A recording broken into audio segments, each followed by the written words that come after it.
कौटुंबिक वादविवादानंतर सासरच्या नातेवाईकांना बनावट गुन्ह्यांमध्ये अडकवण्याची प्रवृत्ती सध्या वेगाने वाढत असल्याचे मुंबई उच्च न्यायालयाच्या नागपूर खंडपीठाने स्पष्ट निरीक्षण नोंदवले आहे। अशा घटनांमुळे सासरच्या सदस्यांना दीर्घकाळ मानसिक त्रास सहन करावा लागतो, त्यांची सामाजिक प्रतिष्ठा धुळीला मिळते आणि ही हानी कधीही भरून निघू शकत नाही, असे न्यायालयाने नमूद केले। न्यायमूर्ती प्रवीण पाटील यांच्या एकल खंडपीठाने दिलेल्या महत्त्वपूर्ण निर्णयात हे निरीक्षण करण्यात आले। या प्रकरणात हुंड्यासाठी छळाचा आरोप करणारा FIR पूर्णपणे रद्द करण्यात आला। दाम्पत्य उच्च शिक्षित असून पती वाशिम जिल्ह्यातील तर पत्नी वर्धा जिल्ह्यातील रहिवासी आहे। दोघेही विवाहापूर्वी पुणे येथील खाजगी कंपनीमध्ये नोकरी करत होते।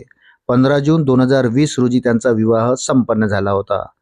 विवाहानंतर अवघ्या काही महिन्यातच दोघांमध्ये मतभेद निर्माण झाले। आपसी सहमतीने समेट घडवून आणण्याचे सर्व प्रयत्न व्यर्थ ठरले। परिणामी पतीने एप्रिल 2024 मध्ये घटस्फोटाची याचिका दाखल केली। दरम्यान सहमतीने घटस्फोट मिळवण्याचा प्रयत्नही अयशस्वी झाला। यानंतर 1 जुलै 2024 रोजी पत्नीने पुलगाव पोलीस ठाण्यात पती, सासू, सासरे, नणद आणि नणंदेच्या पतीविरुद्ध हुंड्यासाठी शारीरिक व मानसिक छळ केल्याची तक्रार दाखल केली। या तक्रारीवरून पोलिसांनी तातडीने FIR नोंदवला। या FIRला आव्हान देण्यासाठी पती व इतर नातेवाईकांनी मुंबई उच्च न्यायालयाच्या नागपूर खंडपीठात याचिका दाखल केली होती।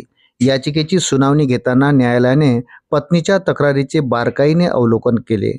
तक्रारीत नमूद केलेले सर्व आरोप अत्यंत अस्पष्ट, सामान्य स्वरूपाचे आणि पुराव्याशिवायचे असल्याचे स्पष्ट झाले। त्यामुळे न्यायालयाने FIR रद्द करण्याचा आदेश दिला। न्यायमूर्ती पाटील यांनी आपल्या निर्णयात सविस्तर नमूद केले की कौटुंबिक कलहातून उद्भवणाऱ्या अशा तक्रारीमुळे निर्दोष व्यक्तींना अनावश्यक कायदेशीर लढाईत ओढले जाते, त्यांचा बहुमोल वेळ पैसा वाया जातो, समाजात त्यांची बदनामी होते, जी कधीही पूर्ववत होऊ शकत नाही। अशा प्रवृत्तीला आळा बसण्यासाठी न्यायालयाने कठोर भूमिका घेतली आहे। या प्रकरणात दोन्ही पक्ष उच्च शिक्षित असल्याने त्यांनी परस्पर समजुतीने समस्या सोडवण्याचा प्रयत्न करावा, अशी अपेक्षा न्यायालयाने व्यक्त केली। मात्र एकदा तक्रार दाखल झाल्यानंतर निर्दोषांना होणारा त्रास लक्षात घेता न्यायालयाने पुराव्याच्या अभावात FIR रद्द करण्याचा निर्णय घेतला।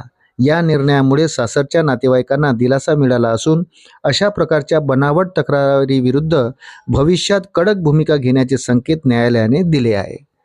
अशाच महत्त्वपूर्ण आणि नवनवीन अपडेटसाठी व्हिडिओला लाईक करा आणि चॅनलला सबस्क्राईब करायला विसरू नका। धन्यवाद।